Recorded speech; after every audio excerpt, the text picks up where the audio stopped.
እንዴት ስራ ልሂድ ታዲያ ዛሬ? እንዴት ስራ ልሂድ?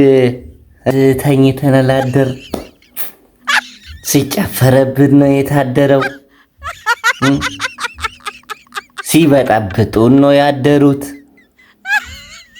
አሁን እንዴት ስራ ልሂድ? ሰሞን እንግዲህ እግዚአብሔር ያስችለን። ለጊዜ ስሜ ይጥፋባችሁ የአርሴናል ደጋፊዎች፣ ጓደኝነታችንም ይቋረጥ ለዚህ ሰሞን።